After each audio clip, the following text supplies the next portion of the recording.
53 milliards et qu'il faut ajouter au mois d'août-juillet 135 milliards, avouez que ce gouvernement, où il pilote à vue, où il travaille sans études, sans fondement, c'est véritablement scandaleux. Ce qui se passe là ne se passe que dans un pays comme le Congo. Je vous assure. Je vous assure. Bon, vous me dites que ça va passer au Parlement, puisque le Parlement est entièrement acquis au pouvoir et que ça va passer. Mais moi, je vous dis mon commentaire, ça se passe le commentaire. Le ministère de l'Aménagement du territoire et de la Délégation générale aux grands travaux précise bien qu'il faut de l'argent supplémentaire pour accélérer et finir les travaux du complexe de Kintélé, au complexe sportif de Kintélé, puisque vous le savez, le Congo abrite en 2015 les Jeux africains. Il faut donc vite faire pour finaliser ces travaux. Donc l'argent qu'on demande en partie, c'est pour finaliser les travaux. Attendez. Et vous trouvez ça normal? À quel moment on se rend compte qu'il faut vite faire? À quel moment le budget 2014 était adopté? Il y a certains projets qui n'étaient pas listés dans le budget 2014. Donc, comme le viaduc en construction. Donc, il fallait demander de l'argent pour finir construire ce viaduc. C'est pour ça que je vous dis que c'est scandaleux. C'est un pilotage à vue. C'est d'autant plus scandaleux en ce qui me concerne que je reçois les plaintes de 7000 familles des explosions du 4 mars qui n'ont pas été prises en ligne de compte. Et quand j'entends le même conseil des ministres dire, s'agissant de ses frères, de ses compatriotes, qu'il n'est plus permis à quiconque d'évoquer ce problème. Non, le gouvernement n'a pas dit cela. Ah si, j'ai lu le communiqué. Tous les sinistrés. Non, j'ai lu le communiqué. Percevoir non, j'ai lu le communiqué. J'ai lu le communiqué. Il ne reste que les commerçants sinistrés. Monsieur le journaliste, ne cherchez pas à défendre le gouvernement. Non, si vous n'avez pas lu le communiqué, du porte-parole, relisez-le. Et il y a bien une phrase qui est soulignée qui dit qu'il n'est permis à quiconque d'évoquer cette question. Ce qui est grave et ce qui est scandaleux. Parce que lorsqu'on fait passer les sommes faramineuses qu'on essaie de faire passer, et lorsque je fais le calcul que 7000 familles pour 3 millions, ça fait 21 milliards, il n'y a aucune raison que ces aspects sociaux ne soient pas pris en compte, surtout lorsqu'on voit... Non, le gouvernement va payer les commerçants sinistrés. Mais relisez le communiqué. Le gouvernement a payé les 3 millions à tous les sinistrés. Non, le gouvernement a payé, pas à tous les sinistrés, à une certaine catégorie, encore qu'il faut... encore qu'il faut relever que le ministre Ondongo qui a déclaré à un moment donné qu'il y avait suffisamment d'argent pour payer tout le monde. Mais le ministre Ondongo doit reconnaître aujourd'hui qu'il y a des sinistrés qui n'ont absolument rien perçu. Et moi, j'ai été choqué. Je vous dis, j'ai été choqué d'entendre un gouvernement parler des chiffres qu'il a évoqués et dire qu'il n'est plus permis à quiconque d'évoquer cette question. Document lu par Bienvenue Okiemi, porte-parole du gouvernement. 2009, vous étiez candidat au présidentiel. 2012, vous étiez présent et battu. Alors, les élections locales, c'est dans certainement quelques mois. La date n'est pas encore connue, mais c'est cette année. Vous irez, vous prendrez part à cette élection ou non? Monsieur le journaliste, vous me faites sourire en parlant des élections locales. On va aller aux élections locales avec quel corps électoral? Non, il faut qu'on soit sérieux. Il faut qu'à un moment donné qu'on ait un peu d'amour pour ce pays. On a parlé d'une concertation de Brazzaville en 2009. On a parlé d'une concertation d'Evo en 2011. Vous avez boycotté d'ailleurs. Que je boycotte ou pas, ceux qui y ont été boivent de la lie maintenant. Ils sont roulés dans la farine. Et je lis leurs commentaires maintenant lorsqu'il s'agit des élections locales. J'ai lu les commentaires de Bokamba Yangouma. J'ai lu les commentaires de Tchatima Biala. J'ai lu les commentaires de Baya. On ne fait pas ça. On ne peut pas aller participer à 3 mascarades de concertation pour qu'on se retrouve là où on est aujourd'hui. Et quand vous prenez le scandale, puisque vous parlez de cette question, s'ils étaient sérieux, la première mesure qu'ils devaient appliquer, ce n'était pas la mesure sur le recensement administratif, c'était la mesure sur la mise en place d'une commission électorale véritablement indépendante. Maintenant... Vous pensez que celle qui existe n'est pas indépendante? Celle qui existe n'est pas indépendante.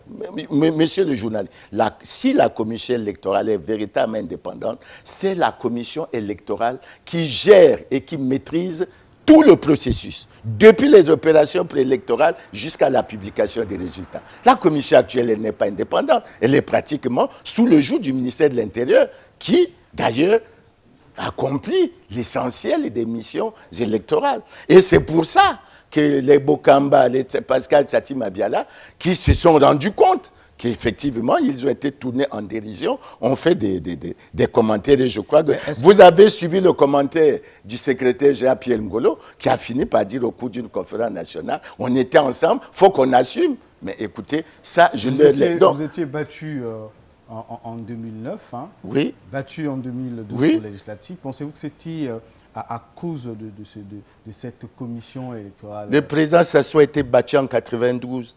Vous croyez que c'est par un tour de bâton magique qu'il fait maintenant 80% aux élections présidentielles? Vous accusez aujourd'hui le président Sassou parce qu'il est au pouvoir, vous dénoncez beaucoup de choses. En 92, vous étiez aussi candidat, oui, je sais. Battu. Hein, vous avez pu obtenir plus 0,60 et quelques % oui. de voix. Oui. Pensez-vous que c'était aussi à cause des mêmes non, problèmes? Non, je n'ai pas dit que c'était les mêmes problèmes. Dire quelque part, vous êtes je n'ai pas dit. Impopulaire, mais quand vous dites que j'ai eu 0 et quelques, mais ça ne me décourage nullement. Je mène un combat. Mais pourquoi pensez-vous qu'aujourd'hui, si vous êtes battu en 2009 et en 2012, que c'est la faute, c'est la tricherie ou encore parce que la machine, on peut dire, électorale ne fonctionne pas bien? Mais écoutez, monsieur le journaliste, c'est monsieur Gomez de Makanda qui, en 2012, membre du comité central du PCT, a déclaré qu'il n'a jamais vu une élection aussi mal organisée, que c'était véritablement du scandale.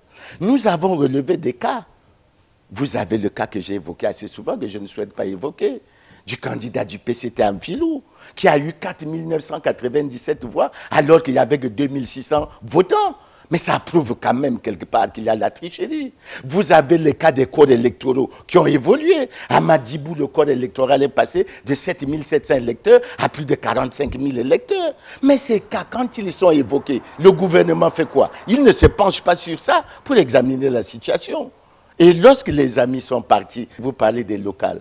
Mais les locales, vous avez quoi aujourd'hui? Vous avez le département de la Likwala, qui est le département qui a le corps électoral le plus élevé aujourd'hui. Mais du point de vue des statistiques, en 2007, la population de la Likwala était la moitié de celle de la Bwenza. Comment vous pouvez expliquer qu'aujourd'hui, le corps électoral de la Likwala puisse être supérieur au corps électoral de la Bwenza? Vous êtes d'opposition aujourd'hui dite radicale. Vous ne pensez pas que vous êtes vous-même aujourd'hui responsable de ce que vous vivez sur le terrain, ces échecs, hein? Parce que vous-même au sein de cette position, on ne sait pas, c'est une opposition aujourd'hui, on peut dire un monstre à plusieurs têtes, hein? Il y a ce qu'on appelle le leadership, tout le monde veut devenir président, on ne sait pas aujourd'hui qui est à la tête de cette opposition parce que vous ne vous entendez pas, il y a vraiment une guerre de leadership. Vous ne pensez pas qu'aujourd'hui, la maladie qui gangrène l'opposition congolaise, l'opposition dite radicale, n'est pas à l'origine de tout ce que vous faites comme échec sur le terrain? Vous voulez que je vous parle de la majorité présidentielle? Des frustrations? Non, attendez, mais puisque vous parlez de l'opposition, oui, parce que vous y jetez un coup d'œil, vous voulez que je vous parle de la majorité présidentielle? Des humiliations, des frustrations que vous infligez à vos partenaires? Mais Guy Parfait Kolela en a fait une démonstration éloquente. Tout le monde le sait. Puisque vous voulez parler pour le compte du parti au pouvoir, le parti au pouvoir agit suivant un principe simple. Le chien aboie, la caravane passe. Allez interroger les amis du RDD, allez interroger les amis du MCDD, allez les interroger à la majorité. Et nous savons quelle frustration vous les avez créées, que ce soit au niveau de la foi. Alors au lieu de voir ce qui se passe au niveau de l'opposition, parce que vous dites qu'il y a un problème de leadership, que le pouvoir en place se batte pour présenter quelqu'un qui n'est pas du PCT. Aujourd'hui, l'opposition, vous êtes parti du front des partis de l'opposition, FPOC à l'époque, vous êtes parti de ce groupement politique, aujourd'hui c'est la RD, ou encore vous avez créé un autre mouvement, le mouvement citoyen pour le non-changement. Pourquoi tous ces changements? Non, monsieur, c'est le PCT qui vous pousse à faire ça? Je ne vous ai pas dit que c'est le PCT. Oui. Non, je ne vous ai pas dit que le PCT. Ce que je relève, vous aimez parler de ce qui se passe à l'opposition radicale. Mais parce que vous comme accusez si, les autres, comme de temps si en temps. au sein du pouvoir, les choses étaient toutes roses, ce qui est faux. Et il faut avoir le courage de parler les choses, discuter avec vos Dites-nous d'abord partenaires. pourquoi l'opposition, vous avez trop de problèmes. Je venais de citer le leadership. Mais c'est vous qui connaissez ces problèmes. Je venais de citer le leadership Non, tout à l'heure. mais il n'y a pas... Hein? Y a pas attendez. Le général Emmanuel Ngolondele est où maintenant? Rigobert Ngolali est où? Il n'est plus ensemble avec vous. Je vais vous donner les explications. Nous avons créé le front des partis de l'opposition congolaise. Au sein de ce front, nous avons eu un débat sérieux en ce qui concernait notre participation à EVO. Rencontre au cours de laquelle nos amis qui sont partis ont d'ailleurs découvert l'ordre du jour à EVO. C'est à quoi nous ne nous plions pas. Quand les amis sont partis, mais nous avons fait le constat de ce que le front était divisé et qu'il était difficile de nous retrouver. La preuve, c'est pratiquement les mêmes qui étaient à Dolisie. Nous n'avons pas été à Dolisie pour les mêmes raisons. Et aujourd'hui, quand vous faites cette analyse, mais ceux qui étaient à Dolisie, mais ils ne sont pas contents de la feuille de route, de l'application de la feuille de route qu'ils ont arrêtée, que ce soit le recensement administratif spécial, que ce soit la commission électorale indépendante, que ce soit les cartes biométriques. Il n'y a pas de satisfaction. Et j'écoute là maintenant les déclarations des uns des autres. Nous ne disons pas que c'est le PCT. Nous, on n'a pas de problème de leadership. C'est des partis qui se retrouvent... Clément Merassa, vous ne pensez pas qu'il est vraiment temps que vous quittez l'opposition pour rejoindre la majorité présidentielle, parce que non, il faut avoir des moyens. L'opposition, petite radicale, manque de moyens, surtout le moyen financier. Je ne fais pas la politique. Vous passez votre temps à ne faire du bruit qu'au niveau de Brazzaville, incapable d'aller sur le terrain, surtout à l'intérieur. Vous ne pensez pas que ce problème bloque vraiment le fonctionnement? Il y en a certainement qui ont fait ce genre de choix, qui avalent des couleuvres. Je ne suis pas de cette nature. Je ne partage pas les idées du président Sassou. Je n'apprécie pas sa façon de gérer le pays. Je ne suis pas content de son bilan et je ne rejoindrai pas la majorité présidentielle dans ce cas. Dans tous les cas, pourquoi la rejoindrai-je maintenant, puisqu'il lui reste le 15 août, il va lui rester exactement 730 jours. Pourquoi vais-je le rejoindre? Pourquoi vais-je... Tout ce que le combat que vous menez est voué à l'échec aujourd'hui, surtout en Afrique, pour faire, même pas en Afrique, dans le monde entier, pour faire la politique, il faut avoir des moyens. Vous manquez cruellement les moyens, surtout les moyens financiers, ce qui fait que vous passez votre temps plus à Brazzaville qu'à l'intérieur. Si vous allez aujourd'hui à Evo, je ne sais pas si on peut vous recevoir, comment reçoit le président Sassou, parce qu'on ne vous connaît presque pas. On peut recevoir le président Sassou, ça ne change pas son bilan. Il est mauvais. Mais c'est la population qui le réclame aujourd'hui. La population. Nous allons parler du changement de la Constitution. La population. Ouais. Je crois que vous avez lu la déclaration de nos compatriotes du Kwilu, qui ont annoncé avec beaucoup de fracas que le Kwilu soutenait le changement de la Constitution. Je crois que si vous avez lu la Semaine africaine ces jours-ci, vous avez la réplique des personnalités comme Aimé Mambouniali, comme Jean-François Tshibinda, qui dénoncent cette pratique. Elle est de l'opposition. Mais de l'opposition ou pas, ne dites pas, ne parlez pas du peuple. Ne continuez pas à tromper les gens. Ce peuple a tellement souffert et il est faux de dire, dans tous les cas, la fausseté dans ce que vous dites, c'est quoi? Qu'est-ce que ce peuple pense des violations de la Constitution dont le président Sassou est responsable? On lui a déjà posé la question. C'est vous qui le constatez, hein? Ah, c'est moi qui le constate. C'est vous qui le constatez. Mais c'est grave si les Congolais ne savent pas que le président Sassou viole... Mais pourquoi vous voulez à tout prix que le président quitte le pouvoir pendant qu'il y a la population qui réclame qu'il reste là? Vous êtes à la tête du PSD depuis sa création. C'est vrai que vous êtes le fondateur. Mais pensez-vous qu'au sein de votre parti, il n'y a pas de cadres qui puissent prendre la tête de ce parti? Pourquoi vous êtes resté pendant plus de 24 ans, plus de 20 ans? Non, je reviens d'abord à la première question. Ouais. Ce que vous dites est très grave. Ce que vous dites est très grave. Le Congo a une constitution, la constitution du 20 janvier 2002. Denis Sassou Nguesso, premier magistrat, général d'armée, médiateur international, a prêté le serment de respecter cette constitution. Et vous venez dire... Jusqu'aujourd'hui, il n'a rien dit sur ce changement ou non de la Constitution. Et jusqu'aujourd'hui, il n'a pas violé la Constitution en restant au pouvoir comme vous le pensez. Il a encore 2 ans. Attendez. Les violations sont déjà constatées. J'en ai déjà constaté 2. Si vous voulez qu'on énumère les autres, on va le faire. Vous dites que le président Sassou n'a pas encore parlé. Vous vous trompez. Vous vous trompez. Le président Sassou s'est exprimé dans son livre « Parler vrai pour l'Afrique ». Et quand il s'exprime dans son livre « Parler vrai pour l'Afrique », ce n'est pas Mirassa qui le lui a fait dire. Il dit qu'à 66, 67 ans, je commence à préparer ma sortie parce que la Constitution ne prévoit que deux mandats. Non, attendez. On vous laisse le choix, on vous laisse conclure cette émission puisque nous sommes arrivés à la fin. Attendez que je termine ce point de vue. Et ensuite, mais le président Sassou vient de s'exprimer à Washington.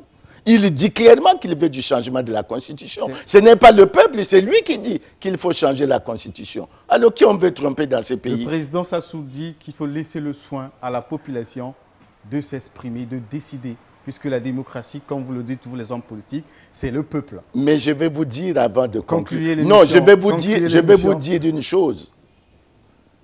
Le président Sassou, par rapport à la Constitution du 20 janvier 2002, n'a aucun pouvoir de décider du changement de la Constitution. Elle est claire, cette Constitution. Et il n'a pas, jusqu'à maintenant, il n'a rien dit. Bon, Monsieur Clément Mirassa... Je sens que le camp présidentiel a des problèmes sur cette question. Ils ont promis d'ailleurs d'avoir un débat, on ne sait pas ce qui va arriver. Moi, ce que je veux dire est clair. Oui, c'est le dernier mot. Le dernier mot, il est clair. Il y a dans ce pays la Constitution et les lois et règlements de la République. Ces textes sont clairs. Quand on lit correctement ces textes, le président Sassou exerce son deuxième, ultime et dernier mandat. Il sort en 2016. Qu'il sorte dans la paix, que nous prenions des dispositions pour préparer le 10 juillet 2016 une élection libre, démocratique et transparente. Merci, chers téléspectateurs. Nous sommes arrivés à la fin de l'entretien. On se retrouve à la semaine prochaine.